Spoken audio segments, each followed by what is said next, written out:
Hello, ladies and gentlemen. Trying to get all these technicalities together here so we could properly put on some kind of little bit of a show. We tried to do a live last night, just didn't work out. Location is everything. Also, back kind of hurts. But what I did want to talk about was the content moving forward. You know, I watch a show every day. I try to. It's a really good YouTube program that, you know, if even me, happen to miss something in the dirt world or racing world in general in this dirt thing, in my opinion, the only true professional level of motorsports in America with a decent way to put the best drivers against one another in a multitude of ways, level of competition being probably number one on that list. I don't think there's another form of motorsports that is higher than dirt track racing when you equate how many competitors there are and the amount of equipment, equal playing field style of equipment. Of course, on our national levels, you get a little separation, but overall, I think dirt racing is number one. And the one show that I do watch to keep up with that number one sport in the world is Dirt Tracker Daily. Does a real good job of being, you know, a reporter and throws in a little bit of a opinion every now and then. And you look at Dirt Tracker and what he does, and it seems like he's somewhat topped out. Even he talked or made a video here recently about how it's really hard to pick something that people want to watch. You know, it's not really racing in itself that is bringing people to watch. And I think this is a very true element and true fact. What to talk about sometimes seems to be the more, not necessarily dramatic, but the more discussion-based things. You know, a lot of the things that I bring up or talk about that may be seen as controversial, it's what a lot of people are thinking behind and saying behind closed doors, but are just afraid to come out and tell everybody or talk about it publicly. A lot of these things are hidden behind closed doors and everybody's afraid to say it. And when you take on the role of you know, someone like me who does that frequently versus someone like a dirt tracker, you're not really in the reporter role. You're in the investigative, journalistic, kind of express what is happening thing. I don't know, there's a lot of rules for that. I guess in the normal world, that's a politician. But that's also why I say this is the politics of the sport. And the politics of the sport, I do think, ruin a lot of things. But more so, with Dirt Tracker, I've sort of learned, and I've kind of known this already, but I was thinking maybe you could do something here on YouTube, but I've seen through his example that you can only top out so much in this little bitty dirt world. Now, luckily, for guys like Dirt Tracker and myself and Tanner Holmes's and Hunt the Front, I mean, we are on this thing called YouTube, this social world that could potentially reach anybody new at any given moment that's never even heard or seen of the sport, which is one of the biggest things in expanding it. And, you know, I could sit here and say Dirt Tracker's topped out, but let's just think about the Tanner Holmeses and the Hunt the Fronts of the world. And they're sitting at 132,000 subscribers. Now, ladies and gentlemen, some of you may see 132,000 subscribers as a big thing, but it is not. That is a very small thing. And this is something that Larson was kind of alluding to at Kokomo when he did the interview and said most people would be surprised at how, you know, non-famous racers and racing actually is. You know, even someone like Haley Deegan sitting at around 500K subscribers. That's a lot, but it's really not. And that's possibly one of the most famous socially based racers in America, especially on YouTube. So I say this in saying to everyone that we're not that big in this racing world, and I'm somewhat of a commentator, and I think, and a critical thinker and stuff like that, and analyzing situations and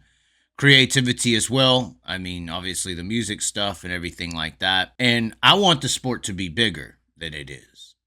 You know, I want it to reach eyes that it's never seen before. That's the goal, in my opinion, to get the respect that is deserving. You know, one of the biggest issues is everybody just sees it as all the other sports brackets of the country, and that's just not the case. And it is something that is kind of messed up if you think about it in that kind of element. You know, there's no sport out there where the best players at the tryout level of the industry, the best players don't move on. Here, because of motorsports, it's so monetarily based that, you know, if you don't have that money, it don't matter how great you are, you're not moving on. No matter how many little single based, you know, examples that they can give us, there's still plenty out there who or better than the next guy, but the next guy moved up because of that monetary factor. So basically, in what I'm saying is, I think that for this Chaz, the channel, to take off and to really impact the sport a little more, it needs to not necessarily quit talking about the sport, but expand the critical thinking outside of the racing world. Now, that doesn't mean we're going to be talking about politics. There's plenty of things to talk about. There's a new topic every week. I just think to expand this sport on a social YouTube-esque level, that someone like myself, who's really good in the creative commentary speaking role, could expand the sport by talking about other topics and other things that are popular within society, getting those people to tune into the Chaz, and then at the same time, whenever they're subscribed or however they become a follower, when a dirt piece comes out or dirt track content comes out, it exposes that content to these new people who found this channel based on me discussing another topic or talking about a real world issue. And this is something that I've always kind of wanted to do in the marketing aspect of what I do here with the Chaz, because, you know, there's a lot of things I've experienced outside of motorsports for sure. And I don't think that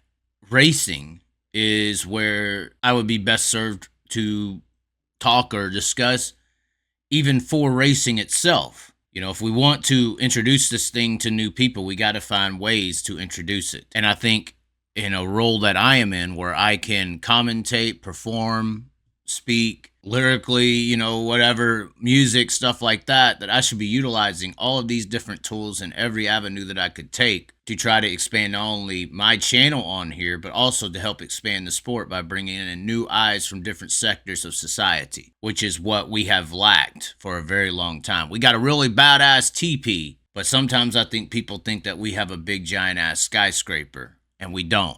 In the awareness factor of this social world, or this world we go out and live within every day, we are a TP. We are not even close to some of these other things that are out there as far as popularity and awareness.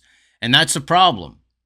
But like I said, luckily, I think here on YouTube and things like that, we can talk about other things and maybe make some impacts in other sectors of lives, intermingle different sectors of society to this racing world, and heck, be the one that introduces it to them. Obviously, when I go introduce people to dirt track racing, I'm not going to sit here and say it's grassroots where a bunch of people are trying to make it to the big leagues of asphalt racing on Sunday. Me coming out here, I'm introducing it to people as, you know, the baddest race car drivers in the country, the Mike Tysons that don't have the money to fight these big old rich prize fighters that have paid their way out of competition. They just play one another in their private little playpen. So anyways, I just wanted to give an update on where I'm at, where this channel may go.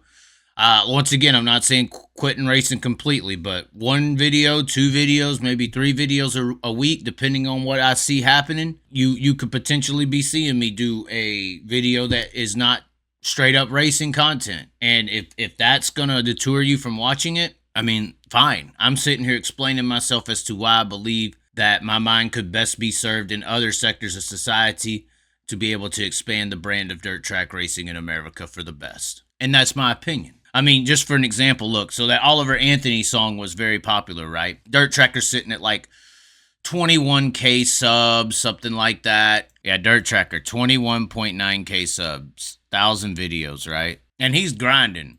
I mean, us dirt track people, we got to grind. We got to put stuff out every day, or we don't get any views, because once you make a video, it's old the next. That's the problem with some of this stuff, is once you make one video, after a few days, you better make another one, because it doesn't hold legs. Most popular video, though, 90,000.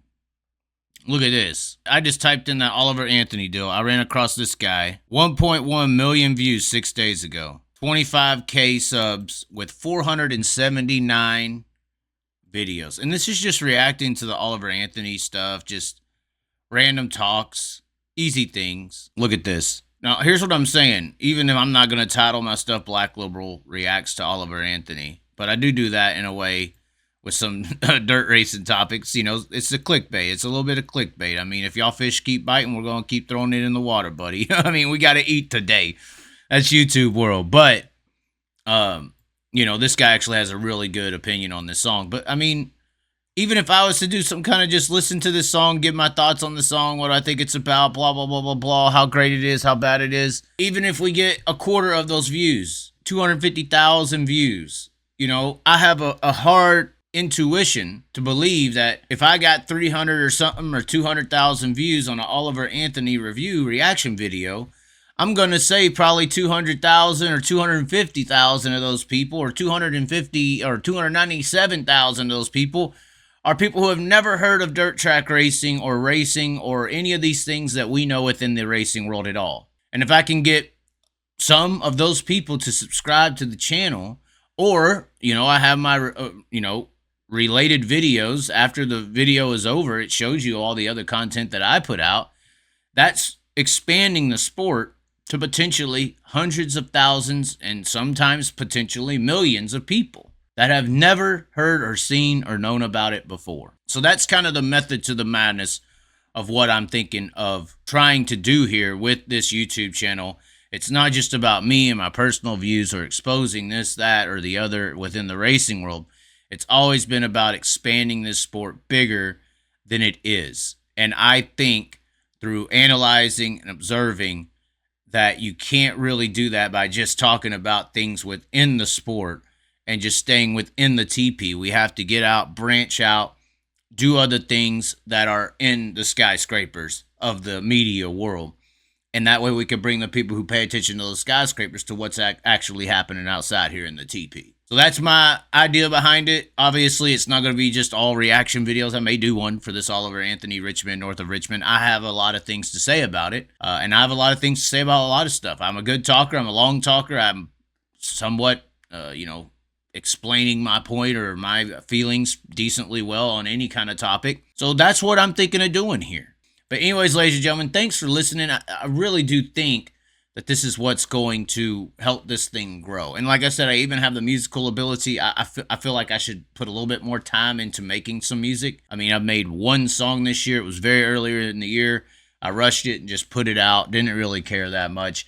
That's not how you're going to make a good hitter like This Is How We Do It. I did rush This Is How We Do It. I actually made that whole song from thought of doing it to finish doing it within about 3.5 hours in a hotel room. And the one benefit of doing music is, like, unlike these videos that we do, like Dirt Tracker does daily, music is something that people will listen to and listen to and listen to over and over again.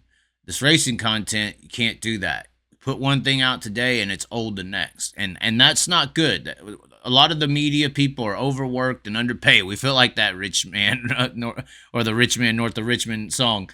You know, a lot of the people in the media industry of the dirt track racing world are eating peanuts because they love the sport. And I know for a fact a lot of people in the sport are tired of their love being taken advantage of. It's crazy how some of these fans and people can react to just generalized opinions of things. And I see the hypocrisy in that when people salute the national anthem and stand for all the constitutional rights, but then are basically against them when they are against them at all. It's almost about fitting a personal agenda or personal feeling more so than respect. But that's how the world goes. Hypocrisy runs it almost half the time. So anyways, I want to thank everyone for tuning in. Be sure to like the video, share the video, comment below. I know if you're mad, whatever, I'm sorry. We got to do more than just one thing. We got to get this thing bigger. In my opinion, that's what we got to do. We got to expand and grow this sport. And I think we, on socials like YouTube and Facebook with our big followings, if we have the ability to do things, perform things, say things, create things that can expand the sport, it is almost our duty to do so. So anyways, ladies and gentlemen, thanks for tuning in. As always, be sure to subscribe. Hey, get ready for these other types of content. It's going to get wild. Who knows? You might see my ass on CNN in a few weeks or a month or two because I said something that offended the damn world about something they got going on wrong, just like I've been doing this dirt track world. Heck, we may even talk about some other sports. I'm a big football guy. Football's right around the corner. And I'll tell you what, talking about some football topics gets some views. It's one of the biggest sports in America. Let's introduce racing to some football fans, all with expanding the sport in mind. Maybe that could be a little bit more impactful. But anyways, ladies and gentlemen, thanks for tuning in. And until next time.